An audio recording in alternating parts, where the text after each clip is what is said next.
Students, ক্যালেন্ডারের এই প্রবলেমটা দিয়ে আমি আইডেন্টিক্যাল ক্যালেন্ডার পুরো পার্টটাই তোমাদের বুঝিয়ে দেবো। আইডেন্টিক্যাল ক্যালেন্ডার কি? যখন কোনো একটা বছরের ক্যালেন্ডার আর একটা বছরের ক্যালেন্ডারের সঙ্গে হুবহু সেম হয়। এখানে আছে 2011। আমি বলছি যদি কোনো একটা ক্যালেন্ডার অর্ডিনারি ইয়ারের হয়, মানে 365 দিনের ক্যালেন্ডার, তার আইডেন্টিক্যাল ক্যালেন্ডার বা সেম ক্যালেন্ডার অর্ডিনারি ইয়ারের হবে। আর লিপ ইয়ারের আইডেন্টিক্যাল ক্যালেন্ডার সেটাও লিপ ইয়ারই হবে। এবার অর্ডিনারি ইয়ারের আইডেন্টিক্যাল ক্যালেন্ডার বার করছি। সেই অর্ডিনারি ইয়ারটা যদি অড হয়, অড ইয়ার হয়, তাহলে তার আইডেন্টিক্যাল ক্যালেন্ডার ফরওয়ার্ড সামনের দিকে হলে 6 বছর এগিয়ে দেবে, আর ব্যাকওয়ার্ড যদি তোমাকে কাউন্ট করতে বলে বা পিছনে কত বছর আগে আইডেন্টিক্যাল ক্যালেন্ডার ছিল বা সেম ক্যালেন্ডার ছিল 6 মাইনাস করে দেবে। এবার এই অর্ডিনারি ইয়ারটা যদি তোমার ইভেন হয়, তখন তুমি কি করবে? ফরওয়ার্ড মুভমেন্টে 11 অ্যাড করবে, সামনের দিকে যেতে গেলে 11 অ্যাড করবে, যদি পিছনের দিকের বছর জানতে চায় তাহলে 11 মাইনাস করবে। একটা এক্সাম্পল দিয়ে দিই। এখানে কি বলছে?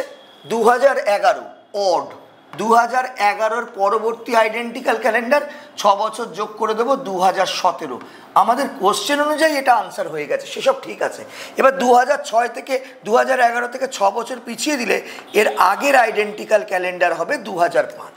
ঠিক একই রকমভাবে 2006 এটা কিন্তু অর্ডিনারি ইয়ার ইভেন, এর পরবর্তী অর্ডিনারি ইয়ার কি হবে?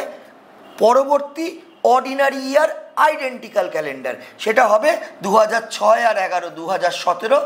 আর ব্যাকে কি হবে? তুমি 11 বছর পিছিয়ে দেবে 1995, 11 বছর পেছালে 1995 হবে। লিপিয়ারের ক্ষেত্রে কি হবে? লিপিয়ারের ক্ষেত্রে সবসময় সেটা ইভেনই হয়। লিপিয়ারের ক্ষেত্রে 28 বছর ফরওয়ার্ড এবং ব্যাকওয়ার্ড কাউন্ট হবে। অর্থাৎ আমাকে যদি কেউ বলে যে 2008-এর আইডেন্টিক্যাল ক্যালেন্ডার বা সেম ক্যালেন্ডার সামনের দিকে কত বছর পরে হবে? 28 বছর পরে হবে। 2008-এর সাথে 28 বছর যোগ করে দেবে 2036, সেটা হবে 2008-এর সেম ক্যালেন্ডার বা আইডেন্টিক্যাল ক্যালেন্ডার।